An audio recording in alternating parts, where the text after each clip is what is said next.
आणि यानंतर एक अत्यंत महत्त्वाची मोठी बातमी, साताऱ्यातील महिला डॉक्टर आत्महत्या प्रकरणातली। महिला डॉक्टरनं संबंधित पोलिसाची माहिती मागवलेली होती अशी माहिती आता समोर येतेय।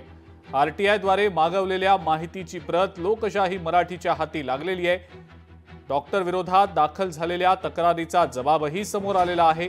या जबाबात संबंधित पोलीस अधिकारी आणि खासदारांची देखील नावं असल्याचं समोर आलेलं आहे। फलटण उपजिल्हा रुग्णालयात कार्यरत असणाऱ्या डॉक्टर संपदा मुंडे यांनी फलटण पोलीस ठाण्यात माहितीच्या अधिकाराखाली संबंधित पोलीस अधिकाऱ्याची माहिती मागवली होती आणि त्याचं पत्र लोकशाही मराठीच्या हाती लागलेलं आहे। त्याचबरोबर डॉक्टर संपदा मुंडे यांच्या विरोधात पोलीस ठाण्यामध्ये ज्यावेळेला तक्रार दाखल झाली होती त्यावेळेला 4 पानांचा खुलासा जबाब देखील पोलिसांना दिला गेला होता आणि त्याचं पत्र सुद्धा लोकशाही मराठीच्या हाती लागलेलं आहे।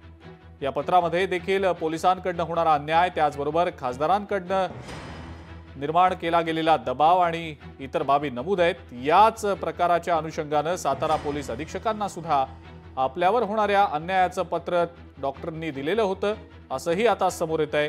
या 3ही पत्रांच्या कॉपीज लोकशाही मराठीच्या हाती लागलेल्या आहेत। इम्तियाज मुजावर आपले प्रतिनिधी या संदर्भातली अधिक माहिती आपल्याला देत आहेत। इम्तियाज,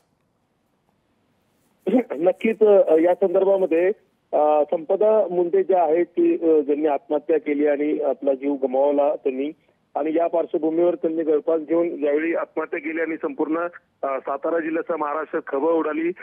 दिवसभर आज तपास यंत्रणा मोठ्या प्रमाणात सुरू होती। त्यांचं पोस्टमॉर्टम देखील आज त्या ठिकाणी झालं। त्यांचा मृतदेह देखील बीडच्या ठिकाणी रवाना झाला। मात्र उशिरा संध्याकाळपर्यंत त्यांनी जे खुलासे केलेले जे पत्र आहेत, त्यांनी तक्रारी केलेल्या संदर्भातले जे काही पत्र आहेत ते लोकशाही मराठीच्या हाती लागलेले आहेत।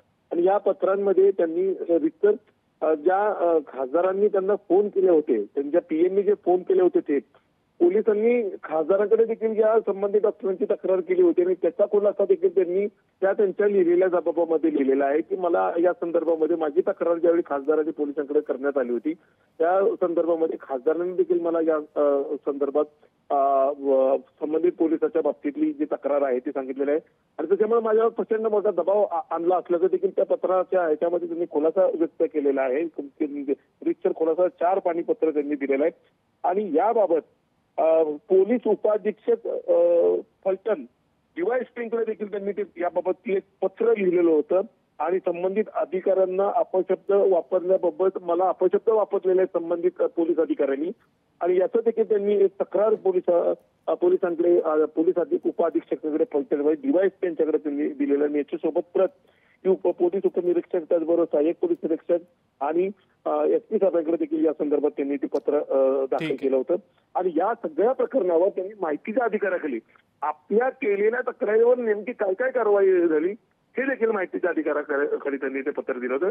म्हणजे आता एकंदरीतच या सगळ्या पत्राच्या खुलासामध्ये जो बनकर नावाचा जो आरोपी आहे तो देखील त्याच्या संबंधित महिला डॉक्टर यांच्यावर तो दबाव प्रक्रिया हे करत होता आणि पोलीस जो आहे PSI तो सुद्धा महिला डॉक्टरवर दबाव प्रक्रिया आणत होता आणि याच्या अनुषंगाने हे सगळं प्रकार घडला असल्याची माहिती या सगळ्या पत्राच्या अनुषंगाने समोर येते। ठीक आहे इम्तियाज, धन्यवाद सविस्तर माहिती आपण दिलीत त्याबद्दल।